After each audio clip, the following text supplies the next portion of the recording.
하나님 말씀은 요한계시록 18장 1절로 4절입니다. 이 일들 후에 다른 천사가 그 하늘에서 내려오는 것을 보니 큰 권세를 가졌는데 그의 영광으로 그 땅이 환하여졌더라. 힘찬 음성으로 외쳐 이르되 무너졌도다 무너졌도다 큰 성 바벨론이여 귀신들의 처소와 각종 더러운 영들의 옥과 각종 더럽고 가증한 새들의 옥이 되었도다. 그녀의 음행의 그 진노의 포도주로 말미암아 그 만국이 무너졌으며 또 그 땅의 왕들이 그녀와 더불어 음행하였으며 그 땅의 상인들도 그녀의 사치의 세력으로 지부하였도다 하더라. 또 내가 들으니 그 하늘로부터 다른 음성이 나서 이르되 내 백성아 거기서 나와 그녀의 죄들에 참여하지 말고 그녀가 받을 그 재앙들을 받지 말라. 성경 66권의 만능 열쇠 요한계시록 원전 강해 오늘은 18장 첫 번째 시간입니다. 내 백성아 거기서 나오라. 혼인의 무심한 교회에서 라는 제목으로 은혜를 나누겠습니다. 우리 지난 16장은 그리스도의 심판대였습니다. 7 대접이 땅에 쏟아지는데 그것이 결국은 공중에 쏟아지는 것으로 나왔었죠. 17장은 큰 음료에 대한 얘기입니다. 마지막 시대에 타락한 교회. 그래서 17장에서 뭐가 중요한 것이 나왔죠? 1시간이 7년이라는 것. 17장 12절에 열 왕들이 활동하는, 짐승이 활동하는 그 시간이 1시간인데 그것이 7년 환란이라는 것을 우리가 봤습니다. 오늘 이제 18장에는 계속해서 큰 음녀가 큰 성 바벨론으로 나오는 장면입니다. 그러니까 여자로 보면 큰 음녀인데 이건 이제 건물적인 성경으로 보면 큰 성 바벨론이라고 했죠. 근데 여기에 다른 천사가 그 가운데서 내려오는 것을 보니 큰 권세를 가졌는데 이게 누굴까요? 큰 권세를 가졌대요. 그러니까 예수님이겠죠? 큰 권세는 심판하는 권세인데 다른 천사라는 것은 예수님의 모습을 한 천사겠죠? 여기 다르다고 하는 것은 알로스라는 걸 썼습니다. 알로스라는 건 원래 동질이라는 뜻이에요. 단추 2개가 있는데 요것과 요것은 알로스 관계입니다. 그러니까 예수님 모습으로 나타났던 천사가 있었는데 또 이제 다시 그 같은 모습을 한 천사 이게 나왔다는 것입니다. 그런데 그게 누구냐면 바로 예수님의 천사라는 걸 알 수 있죠. 큰 권세를 가졌는데 그의 영광으로 그 땅이 환하여졌더라. 그 땅은 여전히 교회죠. 마지막 때 교회, 7년 환란 중에 교회입니다. 이것은 큰 성 바벨론이 있는 시대니까 큰 음녀가 있는 시대. 그것이 바로 7년간이죠. 근데 그때쯤 마지막에 이게 환해졌더라. 근데 환해졌더라는 것이 이게 아오리스트입니다. 헬라어에서는요, 아오리스트라는 시제가 있어요. 이건 좀 특별한 건데, 보통은 부정과거라고 합니다. 어떤 순간적으로 나타나는 동작, 그것이 나타나는 것을 이제 아오리스트 시제라는 것 쓰는데요. 그 땅이 뭐 완전히 환해진 게 아니라 순간적으로 확 환해졌다는 거예요. 뭐 하시려고? 살펴보려고, 그죠? 교회가 어떤 모습인지 살펴보려고. 요한복음 5장 27절에 또 인자됨으로 말미암아 심판하는 권한을 주셨느니라. 그러니까 권세, 이건 엑수시아라는 거죠. 능력, 디나미스하고는 다릅니다. 큰 권세니까 이 인자가 심판하는 권세를 갖고 있으니까 어떤 모습인지 이것을 보시는 그런 장면입니다. 그래서 인자라는 말이 나오면 우선 생각해야 될 것이 심판한다. 그 요한계시록에서 맨 먼저 인자라 나오는 절이 있습니다. 어디요? 1장 13절. 7 촛대들 한가운데 인자 같은 이가 섰어요. 그러면 7 촛대, 7 교회가 공중에서 쭉 서 있는데 그 한가운데 인자 같은 이가. 그럼 무슨 자리죠? 그리스도의 심판대. 거기에서 심판해가지고 혼인잔치 만찬에 들어갈 사람과 그렇지 못한 사람을 구분하는 자리가 요한계시록 1장 13절이 나오는 것입니다. 그것이 심판하는 내용들이 다른 데도 나와요. 계시록 15장 8절도 인자가 심판한 그 장면이 나옵니다. 그 하나님의 영광과 능력으로 말미암아 그 성전에서 연기가 가득하며 그 7 천사들이 그 7 재앙들이 마치기까지는 성전에 들어갈 자가 없더라. 그러니까 여기도 이제 7 재앙이 쏟아지는 그것이 그리스도 심판되니까 그래야 이제 혼인잔치 만찬에 있고 이것이 연결되는 것입니다. 요한계시록 16장 9절에도 있었어요. 사람들이 크게 태움에 태워진지라 이 재앙들을 행하는 권세. 이게 재앙이 7 재앙들이니까 그거를 하나는 권세를 가지신 그 하나님의 이름을 비방하며 또 회개하지 아니하고 주께 영광을 돌리지 아니하더라. 그러니까 심판하는 권세를 가진 그 하나님. 여기 신약에는요, 하나님이 항상 테오스 단수입니다. 구약 성경에서는 거의 대부분이 복수예요. 엘로힘. 물론 엘이라고 해서 하나님이 단수로 나오는 경우도 있어요. 엘로와흐에서 몇 군데는 단수로 나오지만 대부분 99%는 엘로힘으로 나옵니다. 그러니까 성부, 성자, 성령이 한꺼번에 한 몸으로 활동하시는 것이 구약인데, 신약 성경에서는 이분들이 따로따로 활동하는 것처럼 우리 인간의 눈에는 볼 수밖에 없어요. 그죠? 예수님이 아버지께 기도하시잖아요. 그죠? 예수님이 이제 승천하시면서 내가 가면 성령님을 보내주신다고 하잖아요. 그러니까 이 세 분이 서로 위치가 다른 곳에서 같은 일을 하시는 거예요. 그죠? 신약 성경에는. 그래서 큰 재앙들을 행하실 권세를 가지신 그 하나님, 이걸 누굴까요? 성자 하나님, 예수님이죠. 그죠? 성부 하나님이 아니고 성령 하나님도 아니야. 그러니까 우리는 이 문맥을 보면서 그 단수의 하나님이 어느 분인지를 알아볼 수 있는 것입니다. 그러면 제가 하나 문제를 내볼까요? 고린도전서 3장 16절에 너희가 하나님의 한 성정인 것과 하나님의 영이 너희 가운데 계시는 것을 알지 못하느냐. 그때 그 하나님은 누굴까요? 너희 가운데 계신 하나님. 예? 예수님은 이제 셋째 하늘에 계신데, 성령 하나님. 그래서 그 하나님이 거기 나오는데, 그거는 바로 괄호 열고 성령 하나님이십니다. 그죠? 그래서 우리는 그때 그 하나님이 천국에서 통치하시는 하나님은 누굴까요? 성부 하나님. 하늘들에서 계신 분은 성부 하나님. 셋째 하늘에 지금 계신 분은, 지금 대기하고 계신 분은 성자 하나님. 그리고 이 교회 가운데 여기에서 성전 삼고 계신 분은 성령 하나님. 이렇게 그런 부분들이 구분이 될 수가 있습니다. 2절 볼까요? 힘찬 음성으로 이르되 무너졌도다. 사실 이게 이건 큰 성 바벨론이 건물이니까 무너졌도다는 것이 맞는데, 사실은 큰 성 바벨론이 이게 사실은 건물이 아니라 교회잖아요. 교회는 무너졌다는 것은 타락했다 해야 맞아요. 그죠? 예수님이 딱 그 마지막 시대의 교회를 보니까 이게 완전히 타락했어. 어떻게 타락했어요? 음행으로 타락한 거야. 그죠? 혼인 준비를 안 하고 괜히 세상의 즐거움만을 구하는 그런 것으로 타락한 것이기 때문에, 이 에페센, 그 핍토라는 헬라어는 이거요. 여기서 이게 이렇게 떨어졌어요. 이게 핍토야. 이 말이 여기서 우리말 번역에서는 무너졌도다인데 사실은 타락했도다. 교회가 타락했도다. 이 정도 도저히 너희 결혼할 준비가 안 됐어. 안 될 것 같아. 이런 것을 우리말은 무너졌다 이렇게 번역했는데 사실은 타락했도다. 큰 성 바벨론이요. 어떻게 타락했냐면 그 내용이 나옵니다. 귀신들의 처소, 각종 더러운 영들의 옥, 각종 더럽고 가증한 새들의 옥. 이게 세 장소가 있는 것이 아니라 같은 교회, 음녀교회. 큰 성 바벨론이 귀신들이 처소가 됐단 말이에요. 처소는 거기가 완전히 거주지입니다. 그 여행 가서 잠깐 쉬는 데가 아니에요. 여인숙이나 여관이 아니에요. 귀신들이 거기에서 자리 잡고 있는 거예요. 그러면 이런 경우 어떻게 해야 되죠? 귀신 보고 나가라고 할 수가 없어. 누가 나와야 돼요? 거기 있는 사람이 나와야 됩니다. 그죠? 그리고 그것이 귀신들이 또 누구냐면 더러운 영들이라는 거예요. 푸뉴아. 귀신들은 사실은 더러운 영들입니다. 깨끗할 수가 없는 영이에요. 이미 더럽혀졌어. 타락해가지고 귀신은. 그런데 거기에 옥이라는 겁니다. 이 옥은 필라케라고 그러는데 우리말로 쉽게는 감옥입니다. 죄수들이 있는 감옥. 그러니까 사도행전 16장에 보면 바울과 신라가 빌립보 감옥에 갇혔잖아요. 그때 그 감옥이 갇힌 데가 필라케입니다. 필라케. 그러니까 필라케라는 것은 그 가둬놓은 장소라는 것은 다 필라케예요. 그 음녀 교회가 귀신들이 거기에 갇혀 있단 말이에요. 그것도 귀신들이 감옥에 갇혔으면 걸어 나갈 수 있을까요? 없을까요? 못 나가요. 그럼 누가 나가야 될까요? 거기 있는 사람이 나가야죠. 또 더럽고 가증한 새들의 옥이 되었도다. 그러니까 한마디로 이 귀신들이 더러운 영이고 더럽고 가증한 새고 그렇습니다. 그러니까 새가 좋은 때도 있지만 나쁜 의미도 쓰여요. 예수님 말씀하셨죠?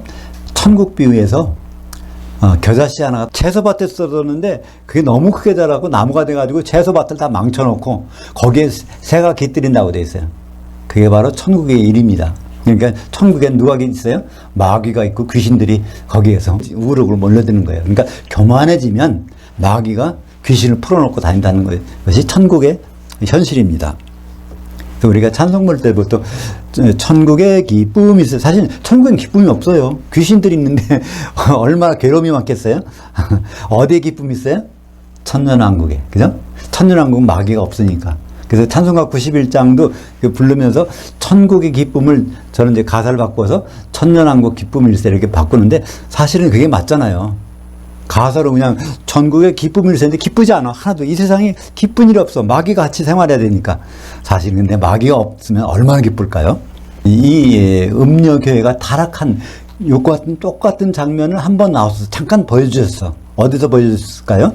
요한계시록 14장 8절에 이 부분이 나왔었습니다. 이게 다른 것을 얘기하는 것이 아니라 동일한 현장을 이렇게 설명해 주고 있는 것입니다. 요한계시록 14장 8절 또 다른 전사 곧 둘째가 그 뒤를 따라 말하되 무너졌도다 무너졌도다 그러니까 타락했도다 타락했도다 큰 성 바벨론이여 모든 나라 모든 민족에게 그녀의 음행의 포도주로 말미암아 그 진노의 그 포도주를 먹이던 자로다 하더라. 여기에 큰 성 바벨론이 나오고 큰 성 바벨론이 누구에게? 모든 민족에게 먹였다는 거예요. 진노의 포도주를. 근데 그러니까 여기서 모든 민족은 누굴까요? 마태복음 28장 19절에 사도들을 보고 모든 민족으로 제자를 삼으라 그랬죠. 그러니까 여기서는 모든 민족은 기독교인들입니다. 기독교인들. 그러니까 큰 음녀가 거기 교회에 나오는 기독교인들을 타락시키는 거예요. 같이 타락하는 거예요. 그죠? 그러니까 마지막 때 예수님 오시기 한 7년 전부터는 교회 생활이 그냥 교회 생활이 아닌 거야. 귀신과 뭐 더러운 영, 새들이 그냥 우글우글 하는 데에서 큰 음녀가 주는 포도주를 같이 먹어야 되니까 얼마나 어렵겠습니까? 그리고 이 처소란 말이 에베소서 2장 22절 보면 너희도 영으로 그 하나님이 거하실 처소가 되기 위하여 그리스도 예수 안에서 함께 지어져 가느니라. 에베소서 2장 22절에 그 하나님은 누굴까요? 네, 성령 하나님. 이게 쉽게 빨리빨리 구분이 돼야 돼요. 그죠? 아, 예수님인가? 또 이게 아버지 하나님인가? 그게 아니에요. 그러니까 우리 교회 가운데 들어와서 계시는 분은 이분은 바로 성령 하나님이란 말이에요. 이 처소란 말이 무슨 말인지 알겠죠? 처소지는 성령 하나님이 가끔 와서 계시는 분이 아니에요. 거기가 본거주지야.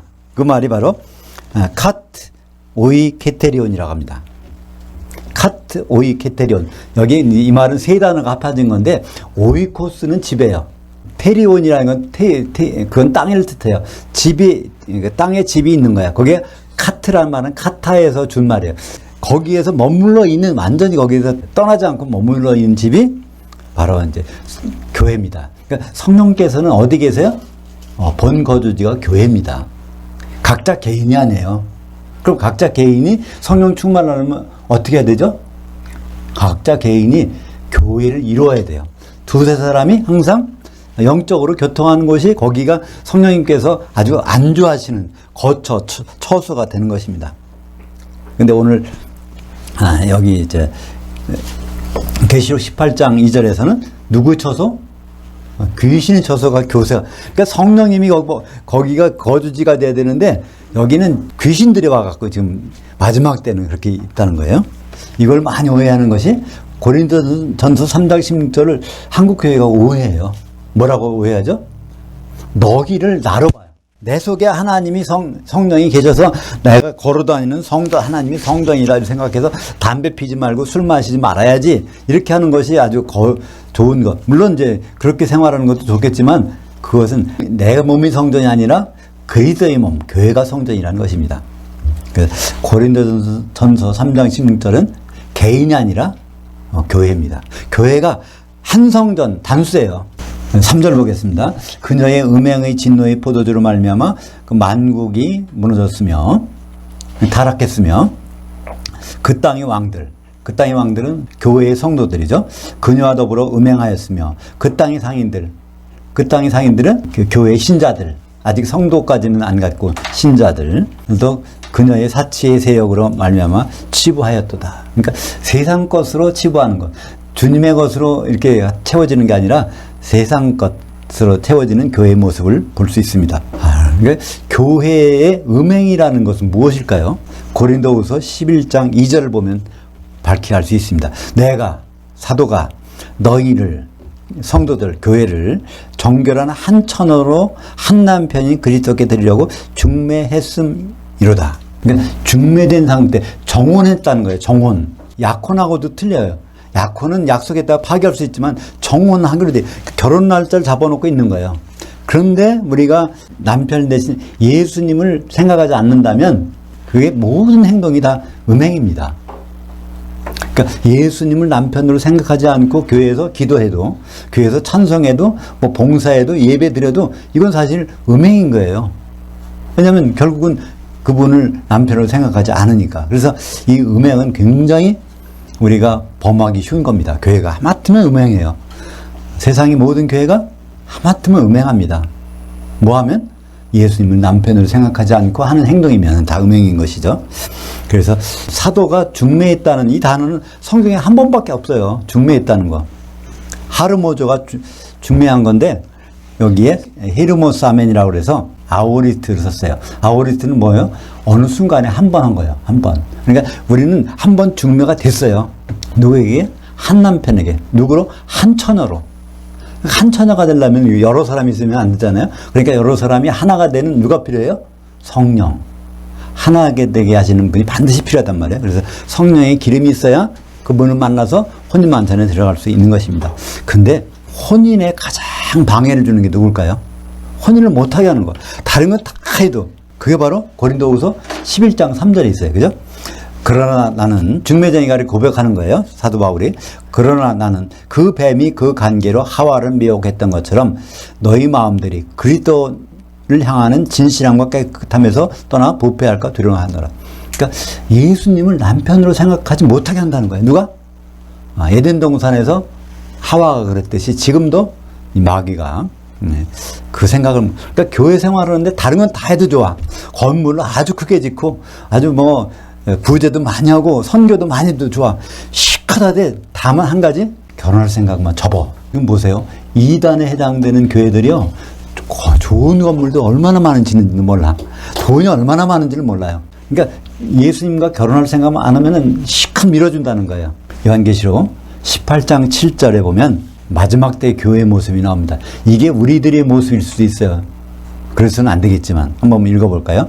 그녀가 얼마나 자기를 영화롭게 하였으며 사처했든지 그만큼 고통과 애통함으로 갚아주라. 그녀가 자기 마음에 말하기를 나는 여왕으로 앉은 자요. 여왕으로 앉았다는 얘기는 왕으로 오셔서 심판하실, 양과 염소를 왕으로 오셔서 심판하신다고 그러는데 왕이 필요 없다는 거예요. 내가 다 할 수 있다는 겁니다. 또 과부가 아니라 남편이 필요 없다는, 이미 남편이 있다는 거예요. 세상이 좋은 남편이야. 결단코 애통함을 당하지 아니하리라 하니.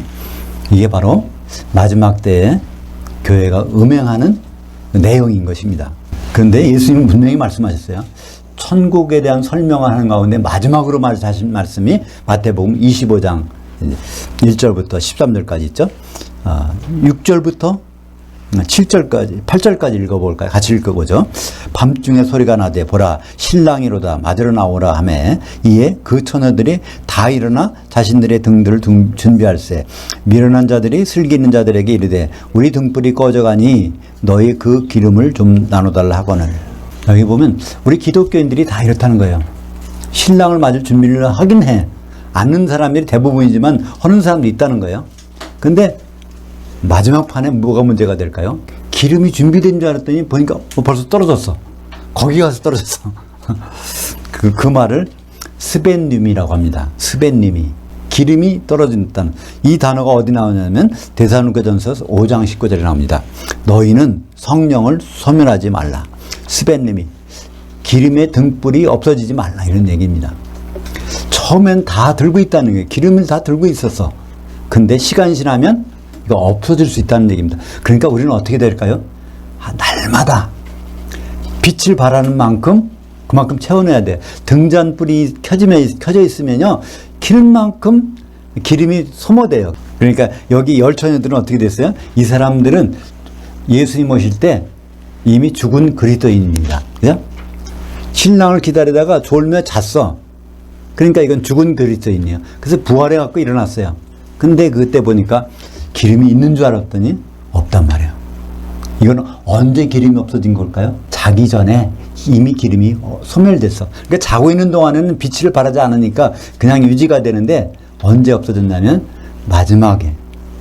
그러니까 우리는 죽기 직전까지 점검해야 될 게 있어요. 죽는 순간에 바로 내 기름이 아직 소멸되지 않았나? 네, 그 부분을 점검할 필요가 있습니다.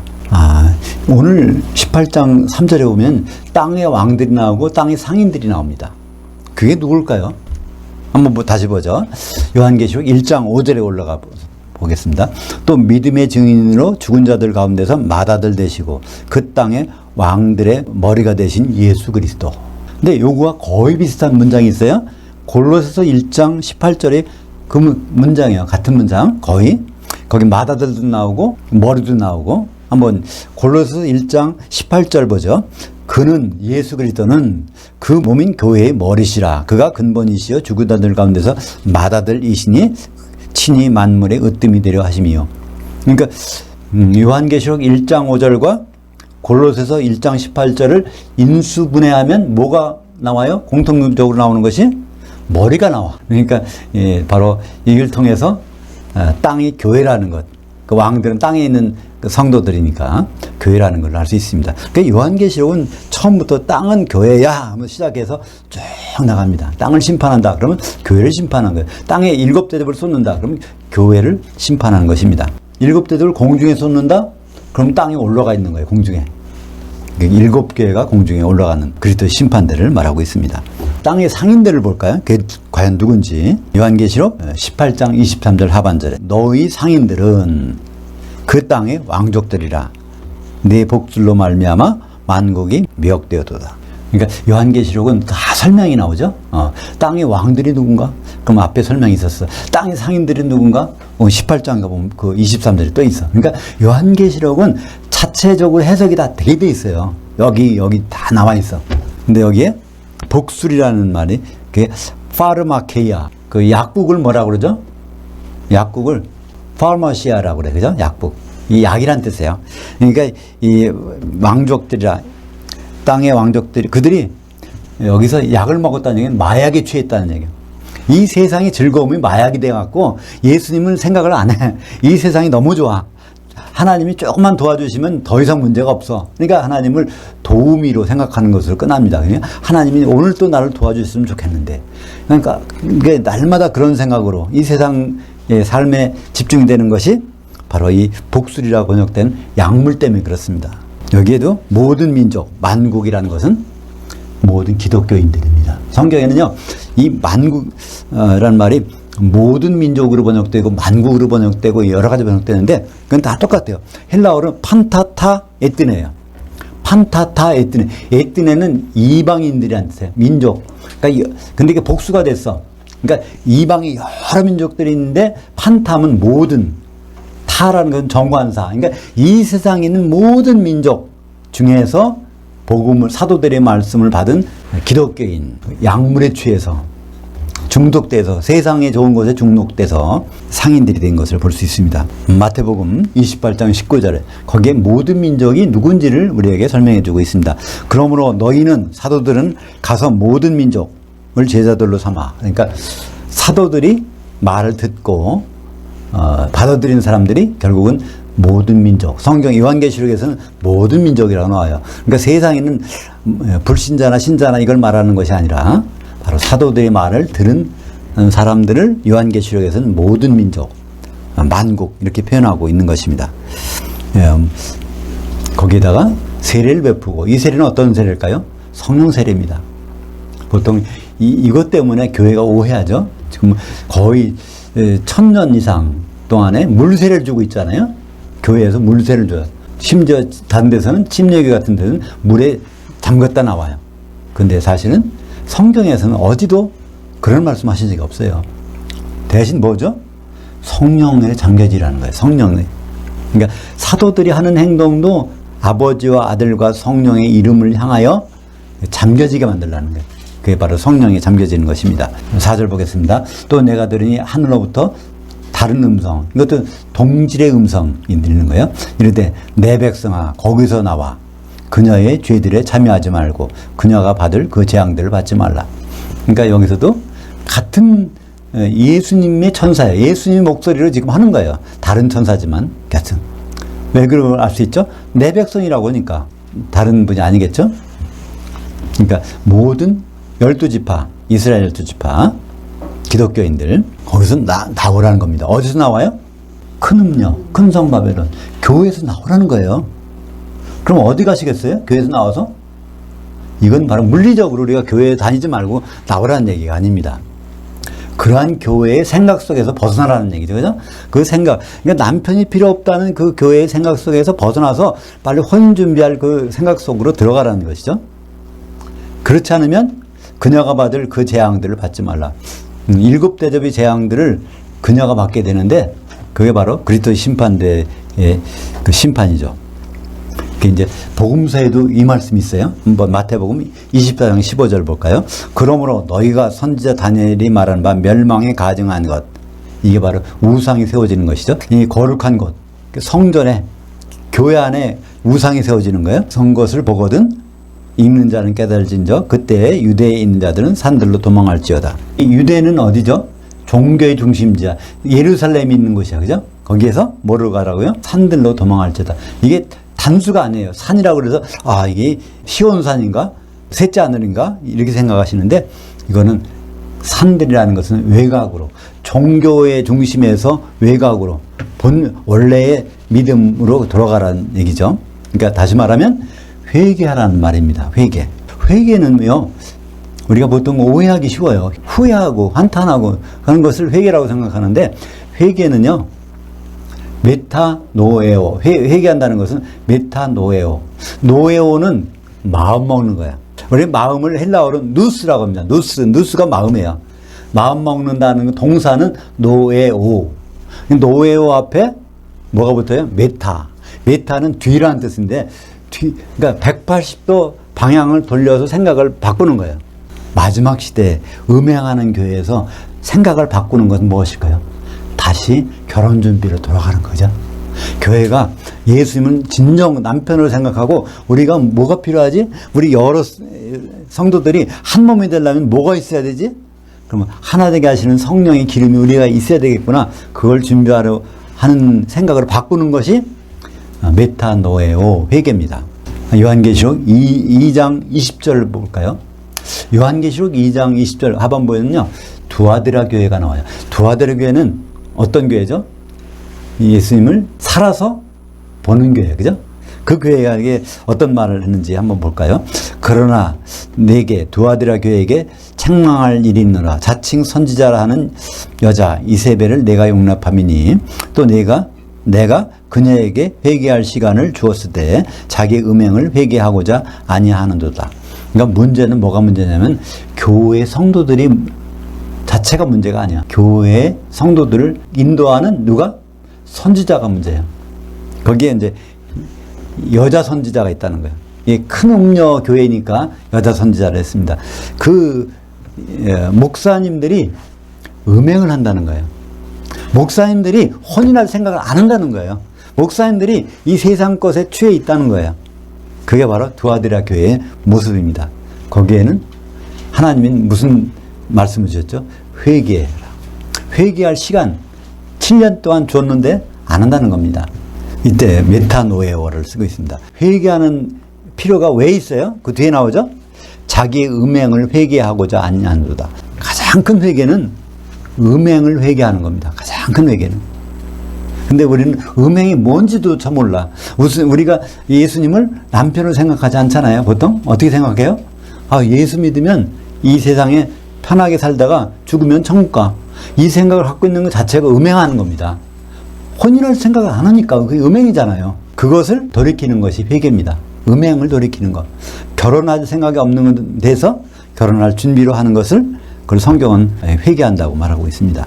그럼 그 음행을 회개하지 않으면 과연 어떻게 될 것인가? 요한계시록 18장 21절. 이에 한 힘센 천사가 큰 맷돌 같은 돌을 들어 그 바다에 던져 이르되 큰 성 바벨론이 이같이 비참하게 던져져 결코 다시 보이지 아니하리로다. 이때도 힘센 천사는 누굴까요? 예수님입니다. 왜 그걸 알 수 있죠? 그 바다에 던져 심판하시는 분이니까. 심판은 누구에게? 예수님에게 다 맡겼다고. 요한복음 5장 27절에 심판하는 권세는 오직 예수님에게 맡겼어요. 그러니까 이 심판하는 이분은 바로 예수님입니다. 근데 거기에 그 바다라고 정관사가 붙었어요. 우리말 번역에는 그냥 바다에 던진다고 그랬는데 원전에 보면 그 바다야. 그 바다는 어떤 바다일까요? 그 앞에로 올라가면 요한계시록 15장 2절에 있는 불이 섞인 유리바다, 그러니까 지옥이죠. 여기서 음행하지 말아라, 회개하라 자꾸 하는 것이 결국 무슨 말이에요? 제발 좀 지옥 좀 안 갔으면 좋겠다. 지옥이 하루 이틀도 아니고 1000년 동안 있잖아. 1000년간 지옥에 가는 건 참 나쁜 것이야. 제발 좀 가지 않았으면 좋겠어. 그것이 바로 복음의 한 내용인 것입니다. 근데 1000년이 지나면 어떻게 될까요? 요한계시록 20장 13절. 그 바다가, 여기서 정관사가 붙었어요. 그 바다. 근데 우리말 번역에는 영락 없이 정관사가 없어. 그냥 그 바다가, 그러니까 어떤 바다인가 생각하게. 요한계시록 읽으면서 바다는 나오는데, 바다, 여기서 이게 어떤 바다지? 이렇게 생각하게 만들어줍니다. 그러나 거기에는 정관사. 그 바다가, 힘센 천사가 큰 성 바벨론을 던져 넣었던 그 바다가 죽은 자들을 내주며, 그러니까 큰 성 바벨론이 바다에 던져지면 뭐 한다는 얘기예요? 다시 죽는 거예요. 부활해서 공중까지 올라갔다가 심판받고 다시 바다에 던져져서 그 1000년 동안은 거기 죽어 지내는 거예요. 그랬다가 1000년이 지나면 다시 부활합니다. 부활은 한 번 하는 게 좋아요. 그죠? 한 번 하고, 그러니까 다시 죽지 않는 게 좋아요. 바다가 죽은 자들을 내주매. 근데 죽은 자들은 누구죠? 공중에 휴거됐다가 그 바다에 던져진 기독인들입니다. 그죠? 죽은 자들 내주매 그 사망과 그 음부도 그 가운데서 죽은 자들을 내주매 그 사람이 자기의 행위대로 심판을 받고 누구든지 생명책에 기록되지 못한 자들은 불못에 던져지더라. 그러니까 우리는 그리스도의 심판대, 주님이 오시면 그리스도의 심판대에서는 뭘 봐요? 생명책은 안 봐요. 뭘 보죠? 기름이 있나 없나, 기름 준비가 돼 있나. 근데 백보자 심판에서는 뭘 봐요? 생명책에 이름이 있나 없나. 완전히 출제 요강이 다릅니다. 시험지가 달라요. 그리스도 심판대하고 백보자 심판대는. 그러면 우리가 회개한다면, 만약에 거기서 나온다면, 큰 성 바벨론에서 생각을 바꿔서 주님과 결혼할 준비를 하고 있다면 어떻게 될까요? 그것이 요한계시록 20장 6절. 이 첫째 부활에 참여하는 자들은 복이 있고 거룩하도다. 둘째 사망이 그들을 다스리는 권세가 없고 도리어 그들이 그 하나님과 그리스도의 제사장들이 되어 1000년 동안 그리스도로 더불어 통치하리라. 첫째 부활은 한 번 부활해가지고 다시 죽지 않아. 둘째 부활이 필요 없는 부활이에요. 가장 좋은 부활이에요. 그러니까 성도라면 반드시 이 첫째 부활에 제일 좋은 부활. 한 번만 부활해야지 다시 지옥에 던져가서 또 죽었다가 다시 백보자 심판대 쓰려고 부활하는 거, 이건 참 별로인 부활입니다. 내 백성아 거기서 나오라. 어디서 나오라고요? 남편을 생각하지 않는 교회에서 나오라는 겁니다. 그러니까 교회의 발걸음을 돌리라는 얘기가 아니라 교회의 그 생각에서 예수님과 혼인하는 준비하는 그 생각으로 바꾸라는 것입니다. 기도하겠습니다. 하나님 아버지 감사합니다. 오늘 요한계시록 18장에서 다시 큰 성 바벨론이 얼마나 음행하고 있는지, 음행의 타락상을 우리에게 적나라하게 보여줌을 감사드립니다. 교회가 우리 성도들만 있는 줄 알았더니 마지막 때는 귀신들의 처수와 각종 더러운 영들의 옥과 각종 가증하고 더러운 새들의 옥이 되었다는 것을 우리는 다시 한번 깨닫고, 이 마지막 때 교회에서 우리가 믿음을 지키고 예수님을 남편으로 생각하며 준비하는 성도들이 다 될 수 있도록 인도하여 주시옵소서. 예수님의 이름으로 기도합니다. 아멘. 하늘들에 계신 우리 아버지여, 아버지의 이름이 거룩히 여김을 받으시오며 아버지의 통치가 임하시오며 아버지의 뜻이 그 하늘에서 이루어진 것 같이 땅에서도 이루어지이다. 오늘날 임박한 그 떡을 주시옵고 우리가 우리에게 빚진 자를 사하여 준 것 같이 우리의 빚을 사하여 주옵시고 우리를 시험에 들지 말게 하옵시며 다만 그 악한 자에게서 구원하시옵소서. 대개 통치와 권능과 영광이 아버지께 영원히 있사옵나이다. 아멘.